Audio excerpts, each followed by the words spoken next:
हमारे साथ हैं डॉक्टर अंकिता पटेल, जो कि डिपार्टमेंट ऑफ ऑन्कोलॉजी की हेड हैं और वो एपेक्स हॉस्पिटल वाराणसी में काम करती हैं। तो आपका बहुत बहुत स्वागत है डॉक्टर अंकिता हमारे इस प्लेटफॉर्म पर, TV9 के प्लेटफॉर्म पर। नमस्कार, धन्यवाद मुझे इनवाइट करने के लिए। Thank you. मैं आपसे डॉक्टर ये पूछना चाहूंगा कि दरअसल कैंसर क्यों होता है। सबसे बड़ी बात यह है, कैसे कोई इंसान समझे कि उसको कैंसर हुआ है, कैसे उसको पता चलेगा? क्योंकि बहुत लोगों को पता ही नहीं चल पाता, और जब वो डॉक्टर के पास जाते हैं, जब उनका बिहेवियर एबनॉर्मल हो जाता है, उनका जीना दुश्वार हो जाता है, तब जाकर के पता चलता है कि वो कैंसर उनका 4th स्टेज पे। तो कैसे शुरुआत में ही लोग पता कर लें कि नहीं मैं कैंसर से पीड़ित हूं, या कैसे लोगों के भीतर ये बात घर कर जाए कि ये बीमारी हो सकती है, इसलिए बेहतर है हम डॉक्टर के पास जाएं और तुरंत इलाज करवाएं? मैं शुरू से शुरू करती हूँ। हम से बने हैं, 2 सेल्स डिवाइड हुए, ठीक है, फिर कई सेल्स बने, एक गुच्छा बना, फिर वो सेल्स कई सीरियल्स ऑफ उनका डिवीजन हुआ और अलग अलग ऑर्गन्स बने, और हम एक सेल से 2 सेल से एक पूरा ह्यूमन बॉडी बन चुके हैं। ये चीजें सबको क्लियर होंगी।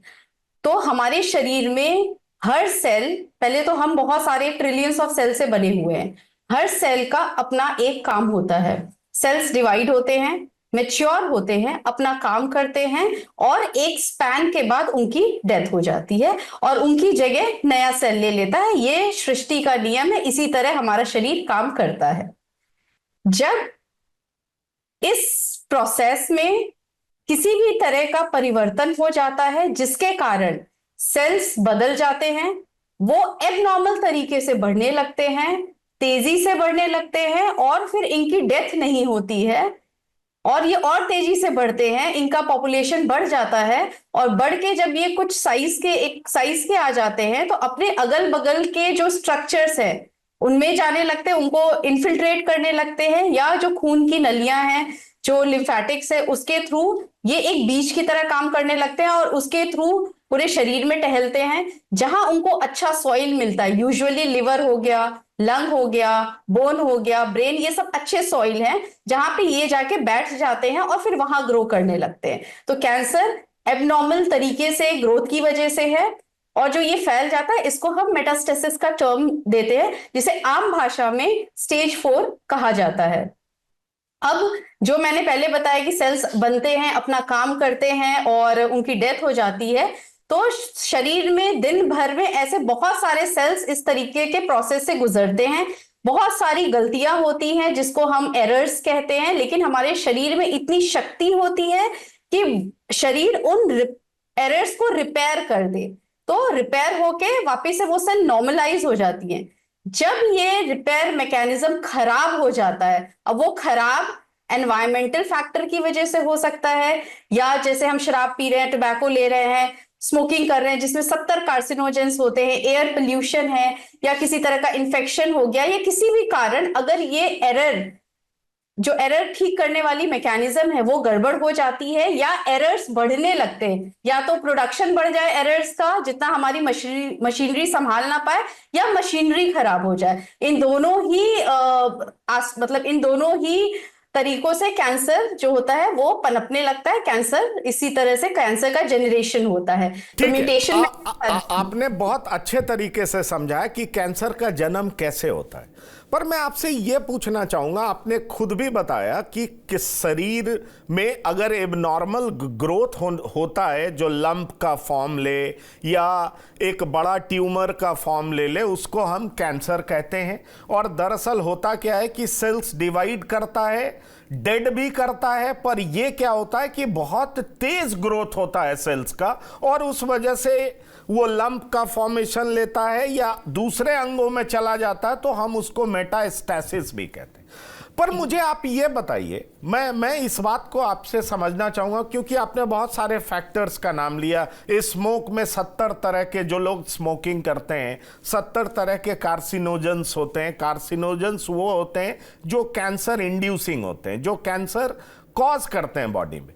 सवाल ये उठता है कि हम बहुत तरह का खाना भी खाते हैं जिसमें बहुत तरह के केमिकल्स होते हैं, हमें पता नहीं होता। जैसे हम पपीते खाते हैं, उसको गलत तरीके से पकाया जाता है, केले खाते हैं उसको गलत तरीके से पकाया जाता है, आम खाते हैं उसको गलत तरीके से पकाया जाता है। रोज दिन कहा जाता है आप ग्रीन वेजिटेबल्स खाइए, और अगर हम ग्रीन वेजिटेबल्स खाते हैं तो उनको कैसे बिल्कुल ग्रीन किया गया है, किन केमिकल्स का इस्तेमाल किया गया है जो कि कार्सिनोजेनिक है। तो लोग करें तो क्या करें, एक बड़ा चैलेंज होता है कि आप अगर ग्रीन्स खा रहे हैं तो आपको पता ही नहीं होता कि ग्रीन लीफी वेजिटेबल्स में कितने सारे केमिकल्स हैं, और वो जा रहे हैं तो वो आपके भीतर कार्सिनोजेनिक है, वो कैंसर इंड्यूसिंग केमिकल्स है। तो इसके लिए आप लोगों को क्या कहना चाहेंगे? मैं क्योंकि मैं अपने पर्सपेक्टिव से भी सवाल पूछ रहा हूं कि लोग अच्छे नियत से अच्छा खाना खाने जाते हैं। मैं दिल्ली में रहता हूं, मैं ग्रीन लीफी वेजिटेबल्स बाजार से ला रहा हूं, किसी दिन न्यूज़पेपर में ही पढ़ने को मिलता है कि बहुत सारे ऐसे केमिकल्स उसमें मिले होते हैं जो हमें हमारे शरीर में कैंसर इंड्यूसिंग है। तो हमारे जैसा आदमी करे तो क्या करे? तो पहले मैं एकदम सहमत हूं आपकी बातों से।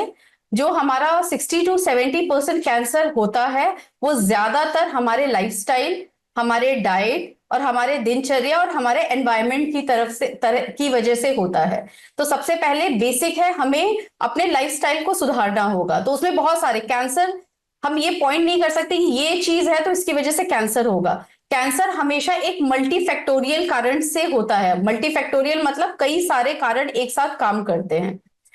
अगर आपका बॉडी वेट बहुत ज्यादा है, आप ओबीज हैं, फैट सेल बहुत ज्यादा है, तो कई कैंसर होने की संभावना बढ़ जाती है। अगर आप प्रॉपर स्लीप नहीं ले रहे, 7 से 8 घंटे सोना बहुत जरूरी है, अगर वो आप नहीं सो रहे हैं तो आप अपने साथ ज्यादती कर रहे हैं, आप अपने इम्यून सिस्टम को खराब कर रहे हैं। आप अपने सर्केडियन रिदम जो है, जो एक नेचर ने हमें बनाया है कि हमें इतने घंटे सोना है, इतने बजे सूर्योदय के साथ उठना है, सूर्यास्त के साथ खाना खा के समय से सो जाना, अगर हम उसके विपरीत चलते हैं तो हमारे शरीर का इम्यून सिस्टम भी डिरेंज हो जाता है, वो कम काम करने लगता है।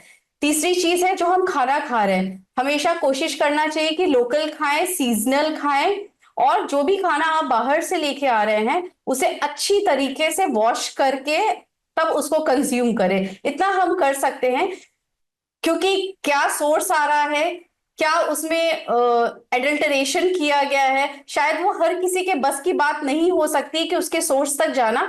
हम क्या कर सकते हैं, अपने आप को और अपने इम्यून सिस्टम को और स्ट्रांग करने के लिए जितनी चीजें होती है पहले वो करना चाहिए, और कोशिश करना चाहिए लोकल और सीजनल चीजें खाएं। बहुत ज्यादा जो इंपोर्टेड फ्रूट्स होते हैं या जो पैक्ड फ्रूट्स होते हैं, जो हम बहुत सारे उसमें प्रिजर्वेटिव और बहुत सारे मिले हुए होते हैं, जिसके कारण वो लंबे समय तक फ्रेश रहते हैं, लेकिन वो कहीं ना कहीं बॉडी को हार्म करते हैं। तो take care of your body weight, घर का खाना खाएं, समय से खाना खाएं, क्वांटिटी लिमिटेड होना चाहिए जितना आपके शरीर की रिक्वायरमेंट हो, मोटापा नहीं बढ़ना चाहिए। दिन भर में 1 घंटे जरूर अपने शरीर को देना चाहिए एक्सरसाइज करने के लिए, और जितने भी नशीली पदार्थ हैं उनको अवॉइड करना चाहिए। तो इतना करने से हम अपने आप को स्ट्रांग कर सकते हैं, ताकि अगर एक्सटर्नल फैक्टर आ भी रहा है तो हम उसको लड़ने के लिए तैयार हो। जैसे कि आपने बोला कि आपने बहुत सारे पेशेंट्स को देखा है जिन्होंने कभी किसी भी तरह का नशा नहीं किया है।